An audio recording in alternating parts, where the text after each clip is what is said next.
My father was very proud when he got to know that I'd come for the Google Big Tent, because he thought there's a lot of intelligent people here, what am I doing? So going by the interesting word which Honorable Mr. Minister said, the sex appeal ratio.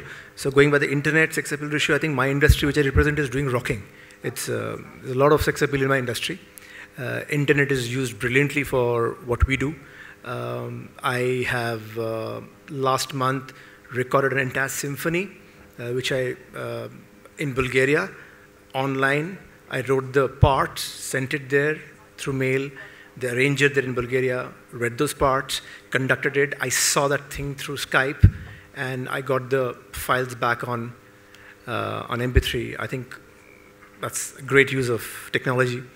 Also, another interesting development is now, thanks to internet, I think you can get to know which tune has been stolen from where, which is very interesting. And also, thanks to internet, we get to know, we think that a lot of tunes nobody will hear, so we pick them and use in part of our Bollywood scores.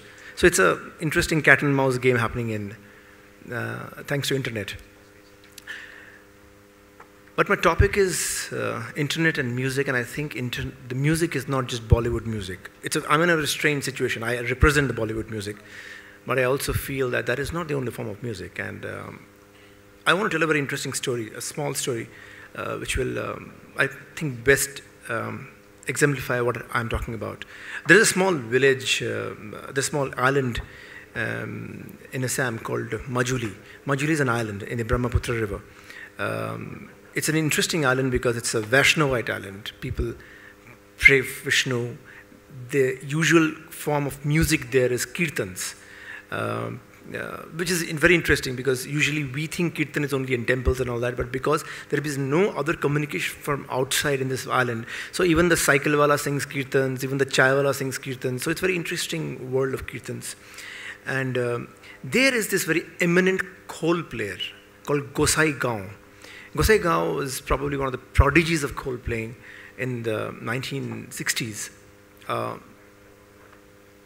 When I went to visit Majuli, I went there primarily to record rare kind of bird species which comes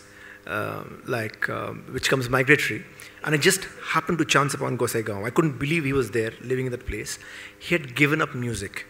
He had given up music because he said, "Bhai, koi sunne ke liye nahi hai. Nobody is there to listen to me." And I stayed in that place for 2-3 days. And his son, who used to learn khol also, now has a travel agency. So he does railway tickets and things like that. I called up a friend of mine in Bangalore saying, "You know what? I met Gosai Gaon. Can you believe it? And he plays the mridangam." He said, "Oh my God, can I see him? Can you send a photograph?" So I was carrying my laptop and I just happened to have Skype.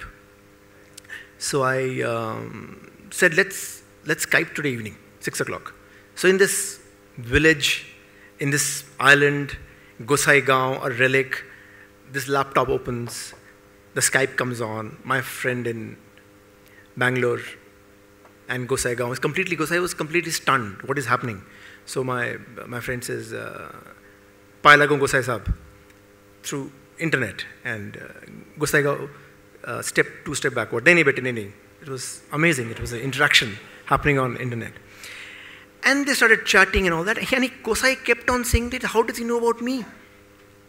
He likes my music, he's heard my instrument, it's amazing." Then one thing led to another. I said, "Gosai Gaon, why don't you play a little bit?"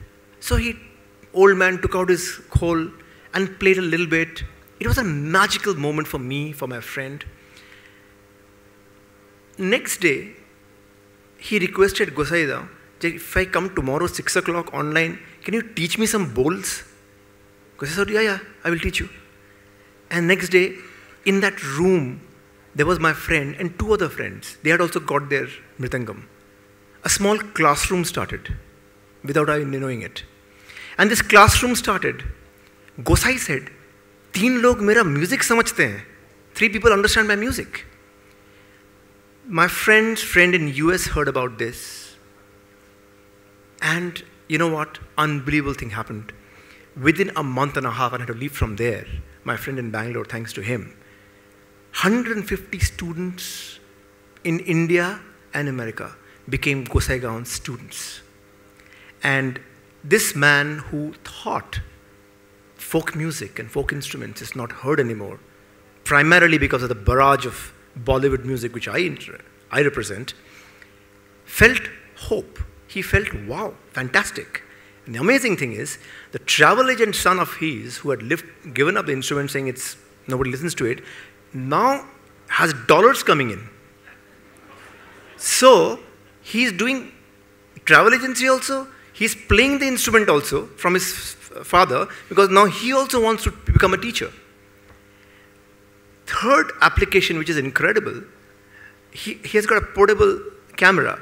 He shows it around the house and you can see some amazing flamingos out there. And one of the students who was learning in US said, you know what, I'm a birder and this is amazing. Can we come next month, 3 of us, to be part of Majuli and see the birding session? So his travel agency also worked out. He was doing the tickets for them. Thanks to internet. I just feel that I've been hearing some of the talks this morning, and every important issue is a national policy. Billions of dollars and amazing things. My interest in folk music and the desire to preserve it is not a national policy. I don't think so it can be. But I feel if 20 people in this room believe that the folk music in this country needs to be protected and saved, automatically it will become a national policy. Because it's people who participate, they become part of the national policy. And I have a dream, and I must say this. I have a dream that Google will one day have a channel called Folk Music Channel, wherein I just believe that currently such a vast subject, it does not matter if my songs from Three Idiots will survive 2 more years or not. Who cares what was #1 last month? But these are 400, 500, 600-year-old compositions. The instruments, you get to know about the instruments, you get to know about the lifestyle, you get to know about amazing things as to why is Nagaland suddenly people not playing instruments because they've all become drivers and cooks, because that is more paying than being a musician. We have no recorded history of what is happening, what is that legacy, there is nothing. If we don't have a consensus where we have this database of folk music, and it's a mammoth task. If tagging human beings is a mammoth task, you can understand how difficult it is to tag music. But if you can do that, only then you will see trends happening. Only then you will see how amazingly the Rajasthani music and the Baul music are so similar.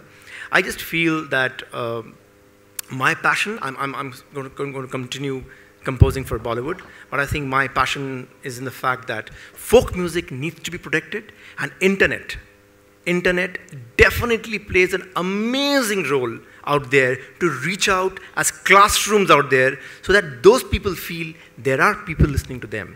We need a teacher, we need a pupil. Internet is my classroom. That's the end of my talk. Thank you.